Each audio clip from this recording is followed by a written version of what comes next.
Hello and welcome. I am Zerbraxi, and today we're going to be diving right into Steam, something that just recently came out on Steam Early Access, and a game I've only just found out about within maybe the last week and a half or so. So yeah, I'm pretty excited to talk about it. So without further ado, let's just jump on into the review. Oh, and full disclosure, the developers did provide me with a copy of this game for review purposes, so just so it's clear and out there, yes, I'm a sellout. Oh, and also shout out to Grant Kirkhope for even making me aware of this game actually and this opportunity. Dude, you get more and more awesome every single day. I don't know how you do that, but yeah, if you see this somehow, thank you. That's it. I have nothing more. Go on. Dropzone just dropped onto Steam Early Access. The game combines aspects of the MOBA and RTS genres to create a pretty fun and unique experience. I've spent some time thinking about how to properly describe this game further, and this is what I've come up with. It's like playing Warcraft 3 Heroes Only mode with 3 characters fighting aliens and people who are probably better at the game than you. The developers seem hard set on trying to make the gameplay twist the focus of a lot of attention. So let's dig a little deeper into how everything actually goes on within Dropzone. You as a player operate 3 characters at a time against another player, again who's almost always better than me. On the map there are 5 major points of note. The first are the creature spawns. The spawn areas are, well, obviously where the aliens are, that you are coming to kill. Upon killing them, you are introduced to key point number 2, the little drugs that you want to bring back to the ship. No, sadly they're not actually alien drugs, but I just imagine this game being even that much more interesting if this all ended up turning out to be some intergalactic drug smuggling campaign. That just sounds hilarious. Key point number 3 is the drop-off area in the center of the map. Now this is where each player is trying to bring those drops from the creatures you killed earlier. This is where things get really interesting. There's a period of time required to upload the drop. During this time, that particular player cannot move or use abilities with that character, or else they'll interrupt the channel and have to start it all over again. Also, only one character can upload at any given moment, so this area becomes a major part of contention between players. Knowing when to try and upload or interrupt the other player doing the same thing becomes a really fun mind game. The last 2 major points with the map are fundamentally optional. There are vision towers across the map. Capturing them, yeah, I hope I don't have to explain what they do. And finally, the boss spawns. There are typically 2 boss spawns on each map, which, when killed, provide a buff like 50% damage increase on all your units. This is actually where one of the first issues I have with the game comes up. Killing the bosses, honestly, feels pointless most of the time. The majority of the game isn't focused around you fighting the other player, but instead fighting Dropzone's versions of creeps. While you will have to fight each other several times, and the game can be won with aggressive play, the sheer amount of time lost going to the boss and killing it typically doesn't yield enough of a reward to warrant doing so. You're better off just going to kill another spawn, or just simply attacking the other person when they aren't ready for it. The gameplay overall feels pretty dang good. The map feels really well balanced and interesting, even though there could be a few more maps, but it's hardly a real problem. Abilities feel very skill-based and impacting, and unit pathing is also really solid. While this is all great news, the bulk of the impact is going to take place from the available pilots within the game. Currently in the game, there are 4 classes with 3 pilots for each. Now, do keep in mind, they're going to be adding a 5th class with 3 new pilots as well coming up soon. These classes fall into 4 archetypes, which can be summed up as tank,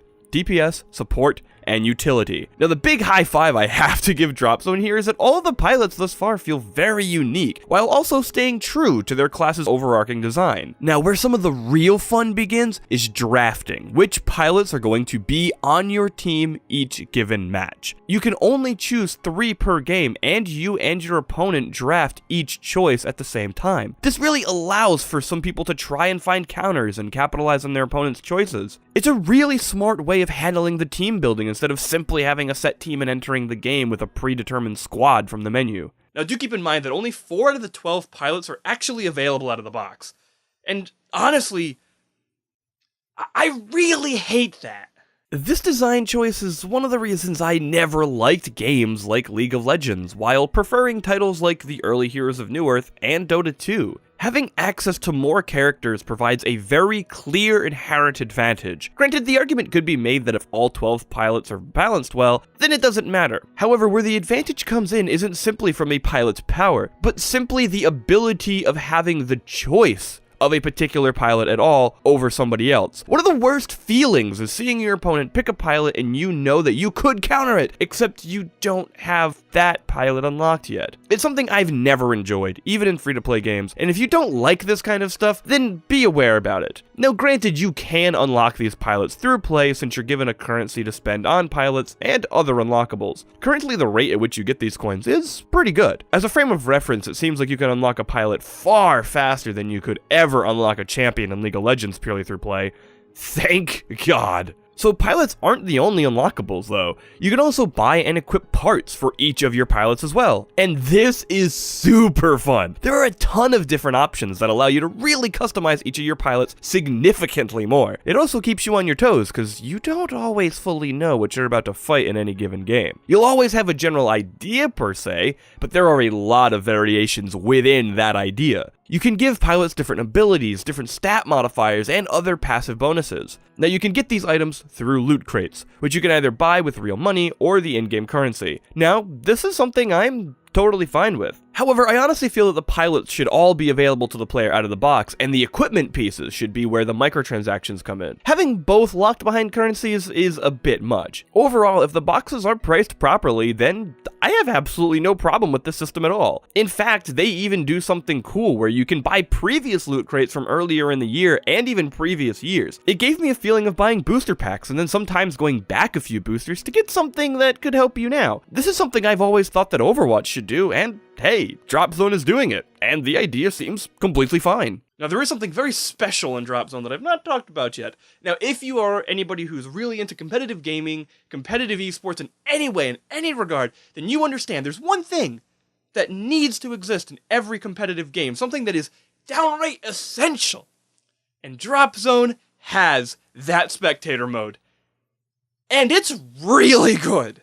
Out the gate, let me just say that the current Spectator UI is a bit clunky, but it has everything I want in it. It shows vision perspectives, ability cooldowns for units, leveling choices for each pilot, equipment selected, absolutely everything that is essential to the game seems to be shown. Something I have to admit is that I actually spent more time watching Dropzone than playing, but it's because I was having such a blast seeing what people were capable of. I love esports, and seeing Dropzone partner with the CSL and having a Spectator Mode already makes me even more excited than I ever could have been about the game. So all in all, I absolutely do think that Dropzone is worth the $20. Honestly, even with some of the things that I don't like, and some of it really bothers me, specifically the whole characters being locked entirely behind paywalls and stuff like that. I don't really like that. If you can get over that stuff, if you're used to that with other games especially, that's such a minor thing, honestly, in the grand scheme of the game. And everything else with the game is so good, it's so well crafted, I have to give it a full endorsement. I really enjoyed playing it, I loved watching the games. I honestly had a really good blast with Dropzone. Thank you so much for watching. Honestly, I hope you found this video even remotely helpful or entertaining or anything. I also want to give a huge shout out to Sparkypants for two things. One, having the best developer studio name ever. And two, for giving me the opportunity to actually play Dropzone early. It was an honor. It was something I never expected to actually happen, so to them, I say thank you very much. So if you did like this video, please feel free to hit that like button. It really does mean a lot to me every time I see it. Kind of gets me like really worked. I'm like, yeah, let's go make another one. If you do want to see some future stuff, feel free to hit subscribe. There's stuff posted really frequently lately, usually several videos a week, trying to diversify it a little bit more, but hopefully you find something you like and you stick around and have a chat. So yeah, I can't wait to see you all in the future. So with that, I will see you all next time.